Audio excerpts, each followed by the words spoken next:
So students, here in this video, we are going to begin with the topic that is central nervous system. So students, ਆਪਾਂ chapter ਕਰ ਰਹੇ ਹਾਂ neural control and coordination. ਸੋ ਆਪਾਂ ਆਪਣੀ last videos ਦੇ ਵਿੱਚ neuron ਦਾ structure discuss ਕਰ ਚੁੱਕੇ ਹਾਂ, ਰਾਈਟ। ਸੋ ਆਪਾਂ ਲਾਸਟ ਆਪਣੀ ਕੁਝ ਵੀਡੀਓਜ਼ ਦੇ ਵਿੱਚ how nerve impulse is generated and conducted ਉਹ ਡਿਸਕਸ ਕਰ ਚੁੱਕੇ ਹਾਂ। Then we have discuss transmission of nerve impulse, right. So हुण आप parts of central nervous system पढ़ने ने, राइट। तो बेसिकली सेंट्रल नर्वस सिस्टम च किहड़े मेन दो पार्ट्स आते हैं, brain and spinal cord. So आप फस्ट पार्ट जिहड़ा सेंट्रल नर्वस सिस्टम का वो है brain, which is very important part, वो असीं अज स्टार्ट करन जा रहे हैं। Brain, human brain is also called as encephalon, right, is the other name of brain, encephalon. The weight of human adult brain is about 1200 to 1400 grams. So adult brain, right? So weight of adult brain is about 1200 to 1400 grams. Okay, where does our brain located? So beta अपने जेड़ा upper head दा upper part है, इत्थे cavity है which is called as cranial cavity और cranium और brain box. ਜਦੋਂ ਆਪਾਂ मूवमेंट एंड लोकोमोशन चैप्टर किया सी, ਉਹਦੇ ਵਿੱਚ ਜਦੋਂ ਅਸੀਂ different types of bones discuss करते हैं, सो ਅਸੀਂ ਸਭ ਤੋਂ ਪਹਿਲਾਂ क्रेनियल बोन्स और ब्रेन बॉक्स स्टडी करते हैं। सो क्रेनियल कैविटी ਦੇ ਵਿੱਚ ਸਾਡਾ ब्रेन प्रेजेंट है and it is made up of about 100 billion neurons, right. So neuron का एक सिंगल न्यूरोन का स्ट्रक्चर असी ऑलरेडी कर चुके हैं। सो ब्रेन दे मेन अगर असी डिस्कस करिए 3 पार्ट्स ने, असी टैक्नीकल टर्म यूज़ करिए तो प्रोजेंसेफेलॉन, मीजेंसेफेलॉन एंड रोम्बेंसेफेलॉन, और जनरली कहिए तो fore brain, mid brain and hind brain, right. Prosencephalon, mesencephalon and rhombencephalon, right. So जिहड़ा प्रोजेंसेफेलॉन है, फोर ब्रेन है, उहदे मेनली 3 पार्ट्स ने। असी लेटर ऑन इनू डिटेल दे विच डिस्कस करांगे। ऑलफैक्टरी लोब्स, सेरिब्रम और cerebral hemispheres. Cerebrum is the largest part of the brain. सब तो ज़्यादा जो असी ब्रेन का एक डायग्राम देखते हैं, उपरों देखिए जिदा भी, जो सब तो वध दिखण वाला पार्ट है ना ब्रेन का, वो सेरिब्रम है, ठीक है। Then is diencephalon. Coming to second part mesencephalon, वो 2 फर्दर पार्ट्स ने, optic lobes and cerebral peduncles. Rhombencephalon जिन्हों असी हाइंड ब्रेन कहने, वो 3 पार्ट्स ने further, cerebellum, post pons, it's not post here, it is pons varolii, PONS, pons varolii, right. And third part is medulla oblongata, और it is also called as medulla only. Pons varolii नूं भी students कल्ला pons भी कहते हैं। So don't confuse cerebellum with cerebrum. Cerebrum is the part of fore brain, cerebellum is the part of hind brain, right. So आप 1 bye 1 करके brain के सारे पार्ट्स डिस्कस करने ने, एंड मैं तुहानू डायग्रामैटिकली भी दिखाऊंगी। एंड एक गल मैं तुहानू होर दस दिंदी हां स्टूडेंट्स, जदों असी ब्रेन नू उपरों देखते हाँ तो सानू बहुत सारे पार्ट्स दिखाई नहीं देते, बिकॉज उपरों मेजर जोड़ा पार्ट है वो सैरीब्रम ने कवर किया है। सो सानू जो पार्ट्स डिस्कस करने होंगे ने, सो असी अगर लैटरल व्यू देखते हैं साइड तो, या असी नीचेओ देख सकते हैं, ठीक है। जे साडे कोल कोई मॉडल है, suppose this is the model of brain, असी या तो नीचेओ देखते हैं या उहदी साइड तो देखते हैं, लैटरल व्यू देखते हैं, right. So let us start fore brain और प्रोजेंसेफेलॉन, राइट। सो फोर ब्रेन और प्रोजेंसेफेलॉन दे विच साडे कोल सब तो पहला पार्ट है ऑलफैक्टरी लोब्स। ऑलफैक्टरी लोब्स की है, छोटे छोटे स्मॉल स्ट्रक्चर्स ने। मोस्टली जो तुम उपरों दी देखोगे तो ऑलफैक्टरी लोब्स दिखाई नहीं देंगियां, because these are covered by cerebral hemispheres, right. और इनू तुहानू देखो दिस इज़, अगर मैंने उपरों इदां दा दिख रहा है, right. So this is the dorsal part and नीचे किहड़ा पार्ट है, वेंट्रल पार्ट। सो जो असी वेंट्रली देखांगे ना तो सानू ऑलफैक्टरी लोब्स दिखाई देणगियां, उपरों नहीं दिखाई देंदियां। और मेनली जी ऑलफैक्टरी लोब होंदी है पेयर होंदी, 2 होंदियां ने, राइट।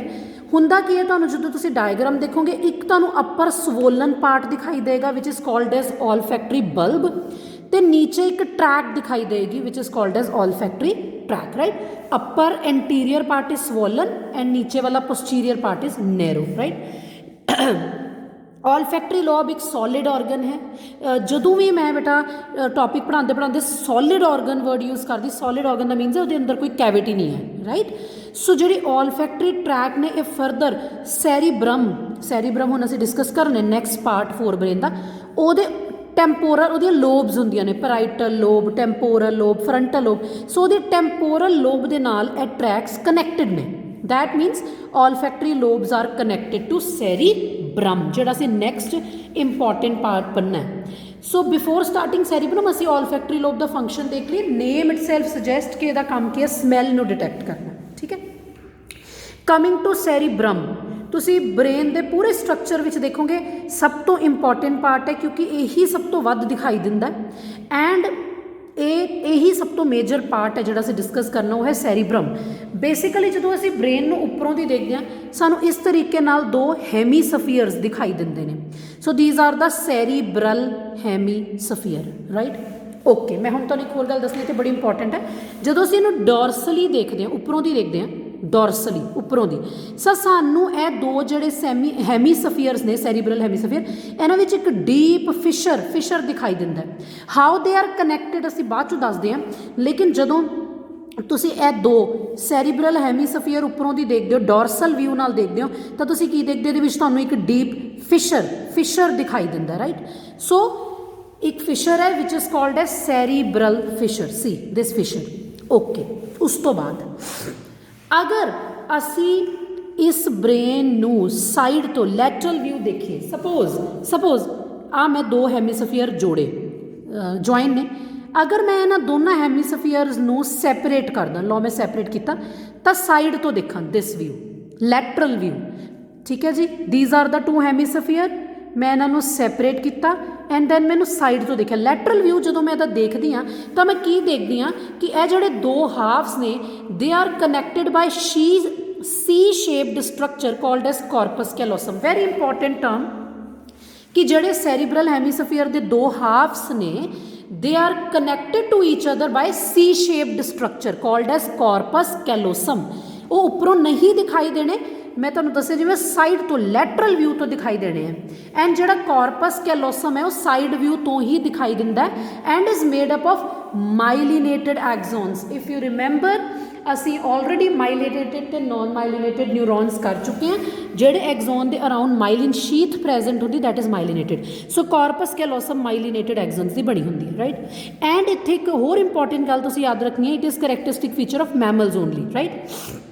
सो जो मैं लैटरली देखती हाँ, लैटरली जो देखती हाँ, so this is C shaped structure which is called as corpus callosum. मैं तुहानूं NCERT की डायग्राम भी हुणे शो करूँगी। सो ये कनैक्ट करती है द टू हाफ्स, द सैरीब्रल हैमीस्फीयर्स नूं, दोनों नूं कनैक्ट करती है, राइट। उस तो बाद नैक्सट जिहड़ा तुसीं दोनों व्यूज़ चाहे देखो, जिहड़ा है सैरीब्रल हैमीस्फीयर ने, जिहड़ा बाहरली सरफेस है दिस लेयर, और अगर लैटरली देखे this layer, this is not smooth. जे तुसीं ध्यान नाल देखो, ये कुछ फोल्ड्स ने, कुछ डीप ने, कुछ बाहर वाल नूं निकले, कुछ डीप ने। बाहर वाले असीं कहंदे बल्जिज ने, अंदर वाल नूं की ने डिप्रैशनस ने। सो ये स्मूथ नहीं है, ये स्मूथ इस करके नहीं हुंदा, ये फोल्ड्स होने का कारण है, ये सरफेस एरिया इनक्रीज करता ताकि मोर एंड मोर न्यूरोन्स नूं एकमोडेट कर सके होर ज़्यादा। तां ही तां तुसीं देखो, आपां जदों ये टॉपिक स्टार्ट किया सी, आपां की कहा सीगा 100 बिलियन न्यूरोन्स जिहड़े ने वो ब्रेन दे विच प्रेजेंट होंदे ने, राइट। सो जिहड़े है बल्जिज ने, बल्जिज मीनस कोई चीज़ बाहर वाल नूं निकली हुई है, these are called as gyri, plural है। एंड डिप्रैशन जिहड़ी चीज़ नीचे वाल नूं, लाइक दिस, ठीक है, नीचे वाल नूं, ऊपर वाली जिहड़ी है दैट इज़ गायरी, जिहड़ी डिप्रैशन है दैट इज़ सल्साई।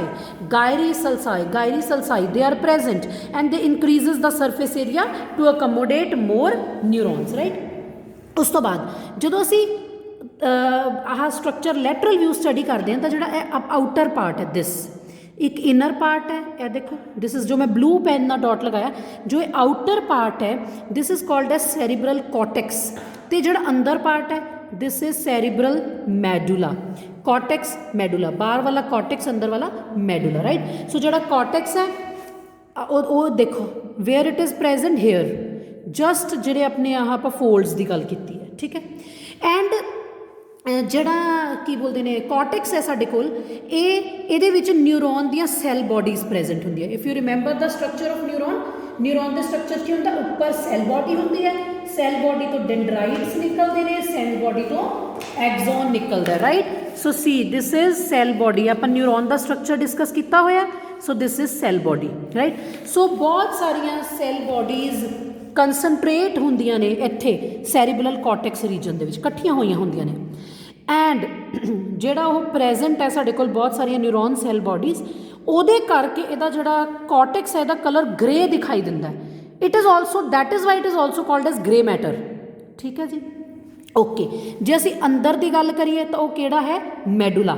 ਮੈਡੂਲਾ ਜਿਹੜਾ ਥੋੜਾ ਵਾਈਟਿਸ਼ ਦਿਖਾਈ ਦਿੰਦਾ ਹੈ, ਉਹਨੂੰ ਕਿਹਾ ਜਾਂਦਾ ਹੈ ਵਾਈਟ ਮੈਟਰ। ਕੀ ਕਿਹਾ ਜਾਂਦਾ ਹੈ, ਵਾਈਟ ਮੈਟਰ। ਤੇ ਜਿਹੜਾ ਗ੍ਰੇ ਮੈਟਰ ਹੈ ਇਹਦਾ ਮੇਨ ਫੰਕਸ਼ਨ ਹੁੰਦਾ, ਕਿਉਂਕਿ ਜਿਹੜਾ ਗ੍ਰੇ ਮੈਟਰ ਹੈ ਜਾਂ ਜਿਹਨੂੰ ਤੁਸੀਂ ਸੈਰੀਬਰਲ ਕੋਰਟੈਕਸ ਕਹਿੰਦੇ ਹੋ, ਇਹਦੇ ਵਿੱਚ ਕੁਝ ਮੋਟਰ ਏਰੀਆਜ਼ ਹੁੰਦੇ ਨੇ, ਸੈਂਸਰੀ ਏਰੀਆ ਹੁੰਦੇ ਨੇ, ਹੋਰ ਕੁਝ ਐਸੋਸੀਏਸ਼ਨ ਏਰੀਆ ਹੁੰਦੇ ਨੇ, ਜਿਹੜੀ ਮੈਮਰੀ ਜੋ ਅਸੀਂ ਯਾਦ ਰੱਖਦੇ ਹਾਂ, ਅਸੀਂ ਕੁਝ ਕਮਿਊਨੀਕੇਟ ਕਰਦੇ ਹਾਂ, ਜਾਂ ਕੁਝ ਇੰਟਰ ਸੈਂਸਰੀ ਐਸੋਸੀਏਸ਼ਨ ਨੇ। ਇੰਟਰ ਸੈਂਸਰੀ ਐਸੋਸੀਏਸ਼ਨ ਵੀ ਦੋ ਸੈਂਸ ਦੇ ਵਿੱਚ ਜਿਹੜੀ ਦੋ ਸੈਂਸਿਸ ਦੇ ਵਿੱਚ, ਲਾਈਕ ਸਮੈਲ ਐਂਡ ਟੇਸਟ, ਕੁਝ ਐਵੇਂ। ਸੋ ਬਿਟਵੀਨ ਦਾ ਟੂ ਸੈਂਸਿਸ ਜਿਹੜੀ ਐਸੋਸੀਏਸ਼ਨਸ ਨੇ, ਉਹ ਸਾਰੀਆਂ ਇਹਨਾਂ ਐਸੋਸੀਏਸ਼ਨ ਏਰੀਆਜ਼ ਦੇ ਵਿੱਚ ਹੀ ਜਾਂਦੀ ਹੈ ਜਾਂ ਡਿਸਾਈਡ ਹੁੰਦੀ ਹੈ, ਰਾਈਟ। ਓਕੇ, ਉਸ ਤੋਂ ਬਾਅਦ ਜਿਹੜਾ ਇਹ ਸੈਰੀਬਰਮ ਪਾਰਟ ਹੈ, ਇਹ ਇੱਕ ਹੋਰ ਸਟਰਕਚਰ ਦੇ ਅਰਾਊਂਡ ਲਿਪਟਿਆ ਹੋਇਆ, ਉਹਨੂੰ ਥੈਲੇਮਸ ਕਹਿੰਦੇ। ਪਰ ਥੈਲੇਮਸ ਨੂੰ ਹੁਣ ਫਿਰ ਡਿਸਕਸ ਕਰਾਂਗੇ। ਮੇਨਲੀ ਇਹ ਕੋਆਰਡੀਨੇਟਿੰਗ ਸੈਂਟਰ ਹੁੰਦਾ between sensory and motor signalling. ਅਸੀਂ ਪੜ੍ਹਾਂਗੇ ਸੈਂਸਰੀ ਸਿਗਨਲਿੰਗ ਕੀ ਹੈ, ਮੋਟਰ ਸਿਗਨਲਿੰਗ ਕੀ, ਉਹਨਾਂ ਦੇ ਵਿੱਚ ਇਹ ਕੋਆਰਡੀਨੇਟ ਕਰਦਾ, ਠੀਕ ਹੈ ਜੀ। ਸੋ ਇਹ ਹੋ ਗਿਆ ਸਾਡਾ main cerebrum. So important thing to be remembered is ਦੋ ਹੈਮੀਸਫੀਅਰਸ ਨੇ, ਸੈਰੀਬਰਲ ਹੈਮੀਸਫੀਅਰ ਨੇ, ਦੈਨ ਉਹਨਾਂ ਦੇ ਵਿੱਚ ਇੱਕ ਫਿਸ਼ਰ ਹੈ। ਜੇ ਸਾਈਡ ਵਿਊ ਦੇਖੋ, ਲੈਟਰਲ ਵਿਊ ਦੇਖੋ ਤਾਂ ਤੁਹਾਨੂੰ corpus callosum C shape structure ਦਿਖਾਈ ਦੇਗਾ, which is a characteristic feature of mammals, right. ਜਿਹੜੀ ਇਹਦੀ ਆਊਟਰ ਸਰਫੇਸ ਹੈ ਦੈਟ ਇਜ਼ ਨਾਟ ਸਮੂਥ, ਇਹਦੇ ਵਿੱਚ ਗਾਇਰੀ ਐਂਡ ਸਲਸਾਈ ਹੈ, ਰਾਈਟ। ਫਿਰ ਆਊਟਰ ਵਾਲੇ ਪਾਰਟ ਨੂੰ ਸੈਰੀਬਰਲ ਕੋਰਟੈਕਸ, ਅੰਦਰ ਵਾਲੇ ਨੂੰ medulla. Cortex is grey in colored, medulla is white in colored, and their functions, right. Third and last part of this forebrain is diencephalon. It is further divided into three parts: epithalamus, thalamus and hypothalamus, right. Mainly thalamus ਕੀ ਹੈ, ਅਸੀਂ already discuss ਕਰ ਚੁੱਕੇ। ਥੈਲੇਮਸ ਕੀ ਹੈ, ਇੱਕ ਉਹ structure ਹੈ ਸੈਰੀਬਰਮ ਜਿਹਦੇ ਅਰਾਊਂਡ ਪੂਰਾ ਘਿਰਿਆ ਹੋਇਆ, ਮਤਲਬ ਸੈਰੀਬਰਮ ਨੇ ਉਹਨੂੰ ਪੂਰੇ ਤਰੀਕੇ ਨਾਲ ਕਵਰ ਕੀਤਾ, ਯੂ ਕੈਨ ਸੇ। ਐਂਡ ਜਿਹੜਾ ਥੈਲੇਮਸ ਹੈ ਉਹਦਾ ਫੰਕਸ਼ਨ ਹੈ ਸੈਂਸਰੀ ਅਤੇ ਮੋਟਰ ਸਿਗਨਲਿੰਗ ਦੇ ਵਿੱਚ ਕੋਆਰਡੀਨੇਟ ਕਰਨਾ। ਸੈਂਸਰੀ ਸਿਗਨਲਿੰਗ, ਮੋਟਰ ਸਿਗਨਲਿੰਗ ਕੀ ਹੈ ਅਸੀਂ ਪੜ੍ਹਾਂਗੇ ਰਿਫਲੈਕਸ ਸੈਕਸ਼ਨ ਦੇ ਟੌਪਿਕ ਦੇ ਵਿੱਚ। ਹਾਈਪੋਥੈਲੇਮਸ ਇਹਦਾ ਡਾਇਨਸੈਫੇਲੋਨ ਦਾ ਹੀ ਪਾਰਟ ਹੈ। ਇਹਦੇ ਵਿੱਚ ਬਹੁਤ ਸਾਰੇ ਸੈਂਟਰਸ ਹੁੰਦੇ ਨੇ ਜਿਹੜੇ ਤੁਹਾਡੀ ਬੋਡੀ ਦੇ ਟੈਂਪਰੇਚਰ ਨੂੰ ਕੰਟਰੋਲ ਕਰਦੇ ਆ। ਲਾਈਕ ਜੇ ਸਾਡੀ ਬੋਡੀ ਦਾ ਟੈਂਪਰੇਚਰ 37 ਡਿਗਰੀ ਫਾਰਨਹੀਟ ਹੈ, 37 ਡਿਗਰੀ ਸੈਲਸੀਅਸ ਹੈ, ਤਾਂ it is control by the centre which is present in hypothalamus, right. ਤੁਹਾਡੀ ਖਾਣ ਦੀ ਜਿਹੜੀ ਅਰਜ ਹੁੰਦੀ, ਇੱਛਾ ਪੀਣ ਦੀ ਕੁਛ, that is all controlled by this hypothalamus. And hypothalamus ਇੱਕ ਮੇਜਰ ਗਲੈਂਡ ਵੀ ਹੈ, ਰਾਈਟ। ਸੋ ਜਿਹੜੀਆਂ ਹਾਰਮੋਨਸ ਪ੍ਰੋਡਿਊਸ ਕਰਦੇ that are called as hypothalamic hormones, right. ਸੋ ਇਹ ਸੀ third part of forebrain. Coming to mesencephalon or midbrain. Midbrain ਜਿਹੜਾ ਹੈ ਉਹ ਜਿਹੜਾ ਆਪਾਂ ਪਾਰਟ ਪੜ੍ਹਿਆ ਹੁਣੇ ਥੈਲੇਮਸ, ਹਾਈਪੋਥੈਲੇਮਸ, ਫੋਰਬ੍ਰੇਨ ਦਾ, ਉਹਦੇ ਤੇ ਜਿਹੜਾ ਹਾਈਂਡ ਬ੍ਰੇਨ ਹਜੇ ਅਸੀਂ ਪੜ੍ਹਨਾ ਹੈ ਉਹਦੇ ਵਿੱਚ, ਮਤਲਬ ਫੋਰ ਤੇ ਹਾਈਂਡ ਬ੍ਰੇਨ ਦੇ ਵਿੱਚ ਮਿਡ ਬ੍ਰੇਨ ਹੈ, name itself suggest. And ਜਿਹੜਾ ਮਿਡ ਬ੍ਰੇਨ ਉਹਦੇ ਦੋ ਪਾਰਟ ਨੇ, optic lobes and cerebral peduncles. Optic is related to eye vision, right. ਇਹ ਵੈਸੇ ਤਾਂ ਜਿਹੜੀ ਆਪਟਿਕ ਲੋਬਸ ਹੁੰਦੀਆਂ ਨੇ ਇਹ ਦੋ ਵੱਡੀਆਂ ਲੋਬਸ ਨੇ, ਬਟ ਐਕਚੁਅਲੀ ਇਹਨਾਂ ਦੇ ਵਿੱਚ ਇੱਕ ਟਰਾਂਸਫਰਸ ਫਿਸ਼ਰ ਹੁੰਦਾ ਜਿਹਦੇ ਕਰਕੇ ਦੇਖਣ 'ਚ ਚਾਰ ਲੱਗਦੀਆਂ, ਹੁੰਦੀਆਂ ਦੋ ਨੇ, ਬਟ ਕਿਉਂਕਿ ਇਹਨਾਂ ਵਿੱਚ ਇੱਦਾਂ ਫਿਸ਼ਰ ਹੁੰਦਾ ਜਿਹੜਾ ਉਹਨੂੰ ਡਿਵਾਈਡ ਕਰਦਾ, ਸੋ ਇਹ ਦੇਖਣ 'ਚ ਚਾਰ ਲੱਗਦੀਆਂ ਨੇ। And it is also characteristic feature of mammals. ਹੁਣੇ ਅਸੀਂ ਇੱਕ ਹੋਰ ਦੱਸਿਆ ਸੀ characteristic feature of mammals, corpus callosum, C shaped structure which joins the two cerebral hemisphere, ਦੋ ਸੈਰੀਬਰਲ ਹੈਮੀਸਫੀਅਰ ਨੂੰ ਜੋੜਨ ਵਾਲਾ C shaped structure corpus callosum, ਇਹ ਵੀ ਮੈਮਲਸ ਦਾ ਹੀ ਇੱਕ ਕਰੈਕਟਰਿਸਟਿਕ ਫੀਚਰ ਹੈ। And this also is the characteristic feature of mammals. क्योंकि 4 दिखाई देंदे ने, this is called as corpora quadrigemina and a vision दे विच हेल्प करदे। Quadri it is related to 4 मतलब 4, सो बिकॉज हुंदियां ते 2 ने बट इस ट्रांसवर्स डिविजन फिशर करके ये 4 दिखाई देंदे हैं। ये मेजर होंदियां माइनर होंदियां। So this is also characteristic feature of mammal, corpora quadrigemina और विजन च हेल्प करती है। सेकेंड पार्ट ऑफ मीजनसेफेलॉन और mid brain is cerebral peduncles. Long ने, रिजिड ने, लॉन्जीट्यूडनल नर्व बैंड्स ने, नर्व के बने हुए बैंड्स, इन्हों का मेन फंक्शन है फोर ब्रेन तो हाइंड ब्रेन च कोऑर्डिनेट करना, दोनों जो फ्रंट से है बैक से दोनों के कोऑर्डिनेट करना। So coming to last part of brain that is hind brain और rhombencephalon. There are 3 parts of hind brain, pons varolii और simply it is called as pons, cerebellum and medulla oblongata, it is also called as medulla, right? pons ਜਿਹੜਾ ਉਹਦੇ ਵਿੱਚ fibre tracks ਹੁੰਦੇ ਨੇ ਜਿਹੜੇ different reason of brain ਨੂੰ connect करते हैं। फाइबरस ट्रैक्स ने ਜਿਹੜੇ ब्रेन ਦੇ डिफरेंट पार्ट्स ਨੂੰ कनैक्ट करते हैं। सैरीबैलम ਇਹ भी एक तरह का कॉन्वोलेटेड स्ट्रक्चर है, मीन स्ट्रेट नहीं है जिदा आप कहते ना इन्हां चों फोल्ड्स ने। सो ये भी उदा का पार्ट है to increase the surface area ताकि ज़्यादा स्पेस मिल सके न्यूरोन्स नूं। Last part is medulla oblongata, इहदे विच इहो जिहे सेंटर हुंदे ने जिहड़ी तुहाडी रेस्पिरेशन दा प्रोसैस, कार्डियोवैस्कुलर तुहाडे हार्ट रिलेटेड जिन्ने रिफ्लैक्सिस ने, गैस्ट्रिक सिक्रीशनस ने, जो तुसीं खाना खांदे हो तुहाडी स्टमक दी इंटरनल जिहड़ी लाइनिंग है वो गैस्ट्रिक जूस सक्रीट करदी, these all are controlled by medulla oblongata. So this is hind brain. So till here असी डिस्कस कर लिया different parts of brain, fore brain, mid brain and hind brain, तो उन्होंने further उन्होंने किन्ने किन्ने parts ने। सो आप एक बारी NCERT की डायग्राम तो सारे ब्रेन के पार्ट्स देख लेंगे तो सानू पता लगेगा एंड रिवाइज भी हो जाएगा, सानू पता लगेगा किहड़े पार्ट्स ने, राइट। सो सब तो पहला असीं की पढ़ते हैं फोर ब्रेन, जिहदा मेन पार्ट किहड़ा सैरीब्रम, ठीक है। मेन जो सब तो ज़्यादा दिखने वाला पार्ट है cerebrum. Other 2 parts are olfactory lobes and diencephalon. Okay, this is a side view है क्योंकि जो तुम डोरसली उपरों की देखते हो ना तुहानूं कुछ भी दिखाई नहीं दिंदा। वेंट्रली कुछ पार्ट दिखाई देंगे ने बट साइड तो तकरीबन काफ़ी पार्ट्स दिखाई दे देंगे हैं। जिवें सपोज है तुहानूं फोल्ड्स वाला जो पार्ट दिखाई दे रहा है, दिस इज सैरीब्रल हेमीस्फीयर, एक है, एक इदां ही इहदे अगे होएगा या पिछे होएगा। सो आप इदां देख रहे हैं ना जिवें दीज आर द 2 पार्ट्स, तो इदा किया सैपरेट किए आप साइड तो देख रहे हैं या एक साइड तो देख रहे, पिछे वाला नहीं आपको दिखाई दे रहा, ठीक है। सो साइड व्यू च दिस इज सैरीब्रम या एक सैरीब्रल हेमीस्फीयर, तुसी इह फोल्ड्स देख सकते हो, ठीक है।